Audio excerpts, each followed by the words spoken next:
Haleluya, haleluya, puji nama Tuhan. Saudara-saudara, pendengar yang terkasih di dalam nama Tuhan Yesus Kristus, dimanapun engkau berada pada saat sore hari ini, sebentar lagi kita akan mendengarkan firman Tuhan yang tidak pernah berubah dulu sampai sekarang dan selamanya. Sebelum itu, saya mengajak kita bersatu di dalam doa. Segala pujian, syukur, hormat bagimu, Bapa di dalam kerajaan sorga, Bapa di dalam nama Tuhan Yesus Kristus, Bapa yang baik, kami kembali lagi di sore hari ini Tuhan. Kami serahkan kehidupan kami ke dalam tangan-Mu. Sebentar kami akan mendengarkan kebenaran firman Tuhan yang dapat mengubahkan kehidupan kita. Terima kasih Tuhan Yesus, kami serahkan Bapak Gembala kami, Pendeta Jiwandatu ke dalam tangan-Mu, sebentar akan menyampaikan kebenaran firman Tuhan. Hamba-Mu yang Kau sudah persiapkan, hamba-Mu yang Kau sudah urapi, kiranya urapan Roh Kudus mengalir dalam kehidupan hamba-Mu. Biarlah hamba-Mu menjadi berkat bagi kami yang mendengar. Terima kasih Tuhan Yesus yang baik, kami mengucap syukur hanya di dalam nama Tuhan Yesus Kristus. Glory, haleluya, haleluya, amin.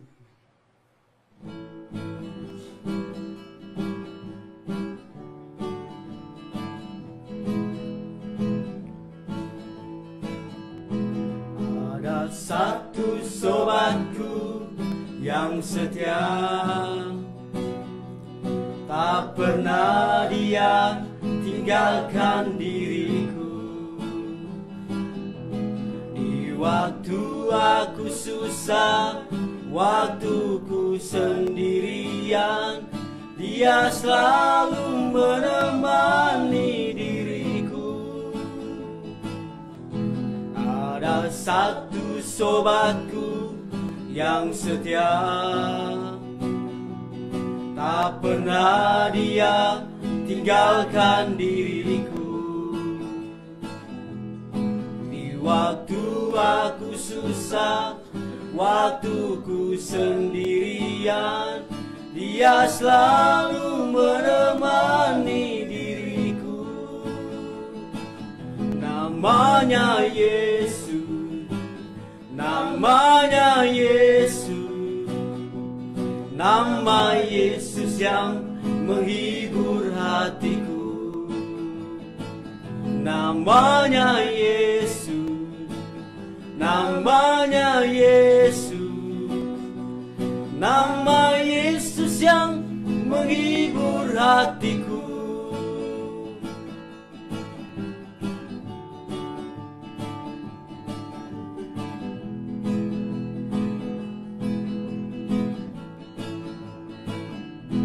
Ada satu sobatku yang setia, tak pernah dia tinggalkan diriku.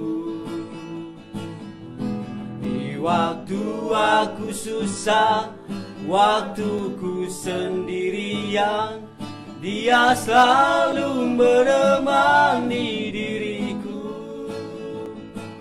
Namanya Yesus, namanya Yesus, nama Yesus yang menghibur hatiku.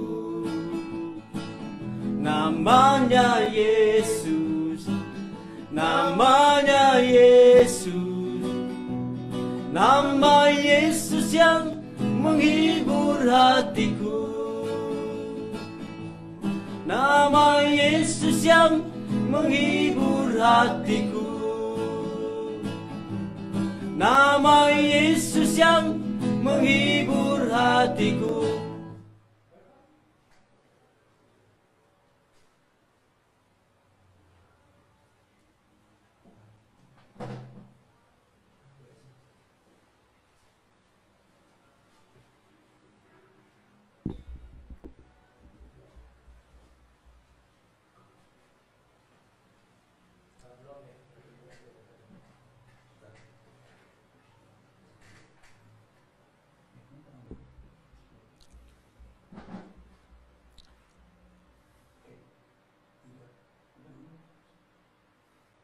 Selamat sore saudara-saudara, selamat bertemu lagi dalam nama Tuhan Yesus Kristus. Pembacaan firman Allah pada sore hari ini kita dapatkan dalam kitab Keluaran Fatsal 3. Keluaran Fatsal 3 mulai ayat 1 sampai 8. Adapun Musa, ia bisa menggembalakan kambing domba. Yitro, mertuanya, imam di Midian. Sekali ketika ia menggiring kambing domba itu ke seberang padang gurun, sampailah ia ke gunung Allah, yaitu Gunung Horeb. Lalu malaikat Tuhan menampakkan diri kepadanya di dalam nyala api yang keluar dari semak duri. Lalu ia melihat dan tampaklah semak duri itu menyala, tetapi tidak dimakan api. Musa berkata, "Baiklah, aku menyimpang ke sana untuk memeriksa penglihatan yang hebat itu. Mengapakah tidak terbakar semak duri itu?" Ketika dilihat Tuhan bahwa Musa menyimpang untuk memeriksanya, berserulah Allah dari tengah semak duri itu kepadanya, "Musa, Musa." Dan ia menjawab, "Ya Allah."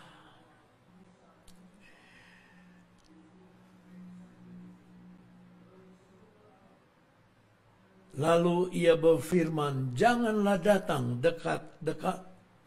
Tanggalkanlah kasutmu dari kakimu.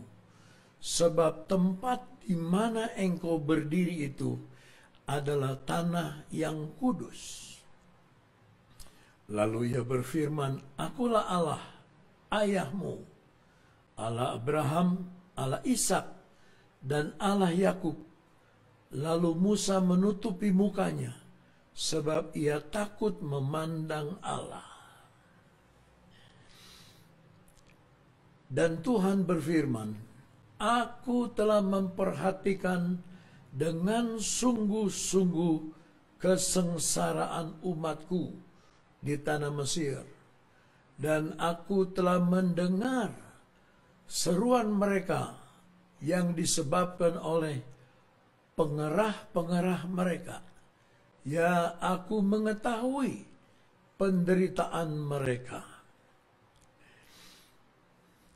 Sebab itu aku telah turun untuk melepaskan mereka dari tangan orang Mesir dan menuntun mereka keluar dari negeri itu ke satu negeri yang baik dan luas, satu negeri yang melimpah-limpah susu dan madunya, ke tempat orang Kanaan, orang Het, orang Amori, orang Feris, orang Hewi, dan orang Yebus."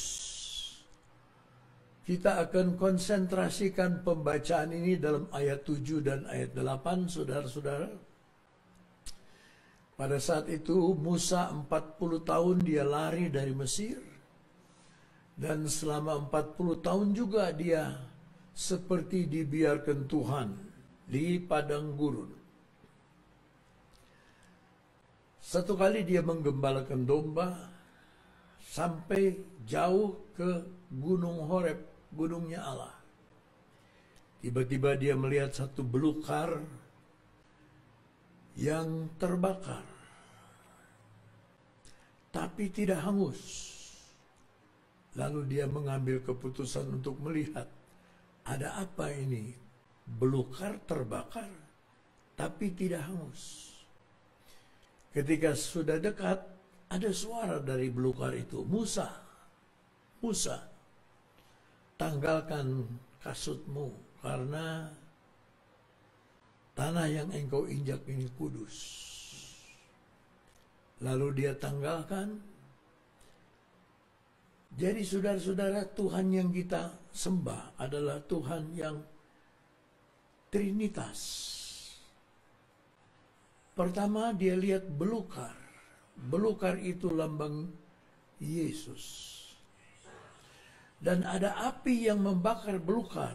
Api itu lambang Roh Kudus.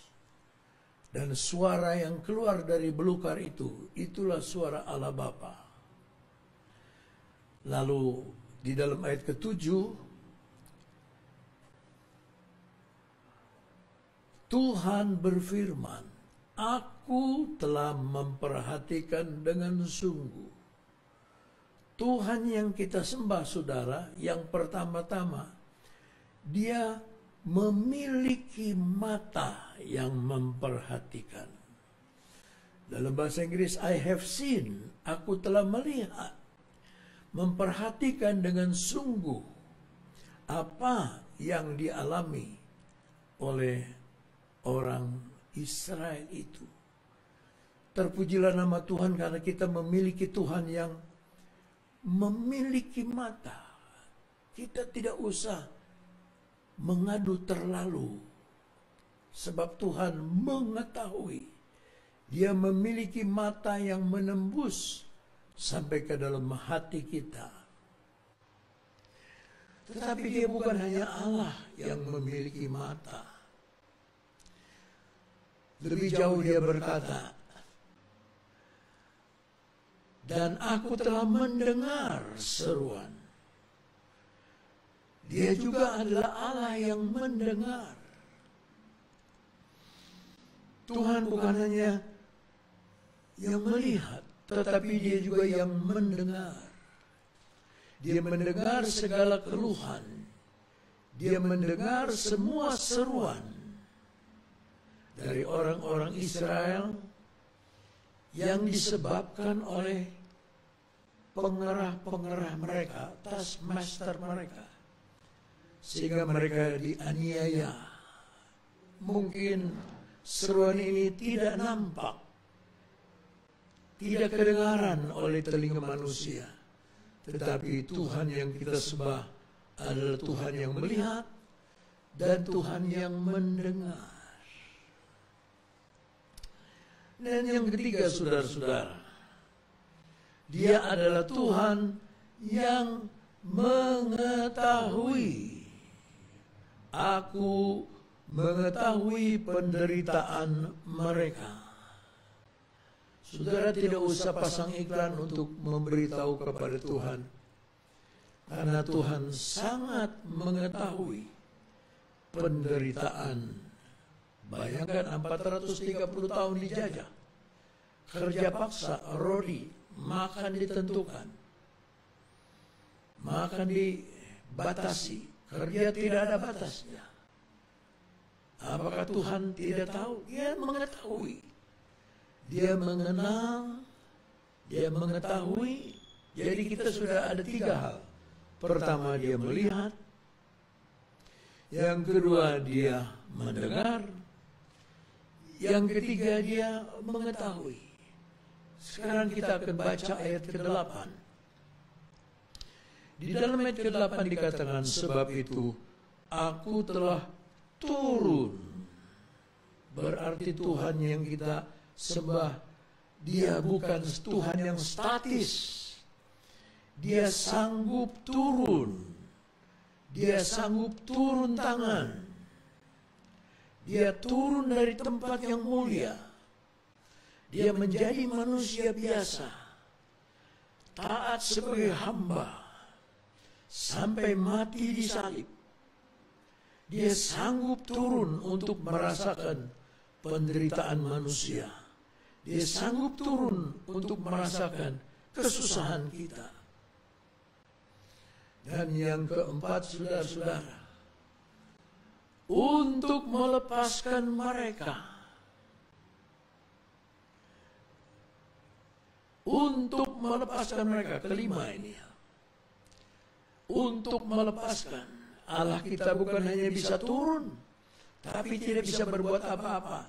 Dia turun untuk melepaskan mereka. dari ikatan penjajahan Mesir. Saudara, kalau punya Tuhan yang hidup, saudara yang diikat oleh ikatan dosa, saudara yang diikat oleh ikatan kebiasaan yang buruk, itu sanggup dilepaskan oleh Tuhan kita. Sebab dia bukan hanya penebus dosa, dia pelepas dari dosa-dosa kita. Dan yang keenam, saudara-saudara, dituliskan, dan menuntun mereka. Kata menuntun, saudara, adalah kata yang lembut. Kata yang sangat lembut, sama seperti kita menuntun anak yang baru belajar berjalan. Menuntun anak yang baru belajar membaca. Galatia berkata, Taurat adalah penuntun sampai yang nyata anugerah Allah datang. Taurat adalah menuntun kita, sama dengan Tuhan menuntun orang-orang Israel keluar dari Mesir dengan tangan yang sangat kuat. Menuntun dengan tangan yang ajaib. Dan yang ketujuh, yang terakhir, saudara, ke satu negeri yang baik dan luas. Bayangkan oleh saudara, orang yang dijajah, 3 juta Israel dijajah 430 tahun. Tidur di tempat tidur yang terbatas. Tanah di Goshen. Tetapi saudara-saudara, sekarang dijanjikan oleh Tuhan tanah yang luas. Bukan hanya luas, tanah yang baik. Satu negeri yang berlimpah-limpah. Di Mesir mereka kekurangan. Tetapi Tuhan membawa mereka ke tempat yang berlimpah-limpah susu dan madunya. Ke tempat orang Kanaan, orang Het, orang Amori, orang Feris, orang Hewi, dan orang Yebusi. Yang ketujuh, Tuhan menjamin orang Israel bahwa mereka akan dipelihara. Bukan hanya tempatnya luas, bukan hanya tempatnya yang baik, tapi berlimpah. Apa yang berlimpah? Susu yang menyegarkan dan madu yang memberikan kekuatan, yang menyehatkan, yang menjadi obat. Luar biasa Tuhan kita, saudara. Dia datang melalui Nabi Musa. Pesannya kepada orang Israel ada 7 langkah. Mulai dari melihat sampai kepada yang ketujuh. Dia menjamin bahwa orang Israel akan dibawa ke tempat yang limpah. Air susu dan madunya, luas tanahnya, dan kualitasnya baik. Di manakah saudara sekarang? Apa saudara masih ada di Mesir? Mesir itu lambang dunia. Masih dijajah oleh dunia. Apa yang dunia bisa berikan kepada saudara? Sama seperti keadaan sekarang. Tidak bisa memberi apa-apa kepada saudara. Tetapi Tuhan kita, Sang Pelepas, Penebus, Yesus Kristus namanya, itu berjanji akan membawa saudara ke tempat yang limpah dan luas. Itu yang dikatakan oleh Yesus dalam Yohanes 10 ayat 9. Akulah gembala yang baik. Akulah pintu. Orang yang masuk melalui aku, ia akan selamat Dan ia akan masuk dan keluar dan menemukan padang rumput. Saudara akan menemukan padang rumput yang luas. Dalam ayat 10 dikatakan, pencuri datang hanya untuk mencuri dan membunuh dan membinasakan. Itulah Mesir, saudara. Tetapi aku datang supaya mereka mempunyai hidup dan mempunyainya dalam segala kelimpahan. Ayat 11 saya mau akhiri. Akulah gembala yang baik. Gembala yang baik memberikan nyawanya bagi domba-dombanya.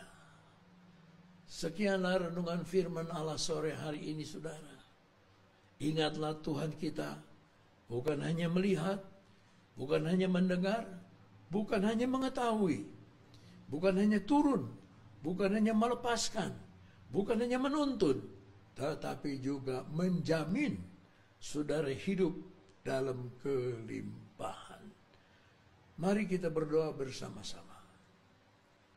Bapa kami dalam sorga, Bapa kami yang kami sapa di dalam nama Yesus, kami datang kepadamu dengan segala keberadaan kami. Engkau maha memberi, kami hanya menerima. Engkau maha melepaskan, kami yang dilepaskan. Engkau maha menyembuhkan, kami yang disembuhkan. Engkau maha menolong, kami yang ditolong. Terima kasih Bapa atas jaminanmu. Engkau akan memberikan kepada kami tanah yang baik dan luas, yang limpah dengan air susu dan madu. Biarlah ini menjadi pengalaman setiap anak-anak Tuhan, dimanapun mereka berada. Ketika dunia di dalam kesulitan, Tuhan Engkau berjanji akan memelihara kami. Ketika dunia menghadapi resesi, kami dihadapkan dengan resepsi bersama-sama dengan Engkau ke tempat yang penuh dengan susu dan madu. Terima kasih Bapa. Kami berdoa untuk saudara-saudara kami yang di dalam kesulitan. Tukang-tukang batu, tukang belah batu, tukang beca, petani, buruh, pegawai yang membantu rumah tangga dimanapun mereka berada, dokter-dokter dan juru rawat, pahlawan-pahlawan kami yang ada di depan, merawat mereka yang dalam kesulitan karena terpapar virus corona.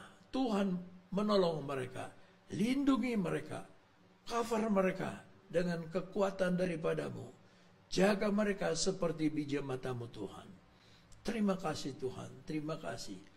Lindungi negara kami Indonesia, dari presiden sampai pegawai rendah di desa. Tuhan Engkau berkati. Tolong mereka. Nama Tuhan dipermuliakan, dibesarkan. Terima kasih Bapa. Yang di dalam percobaan Engkau lepaskan, yang sakit Engkau sembuhkan, yang tidak ada jalan, bukakan jalan Tuhan.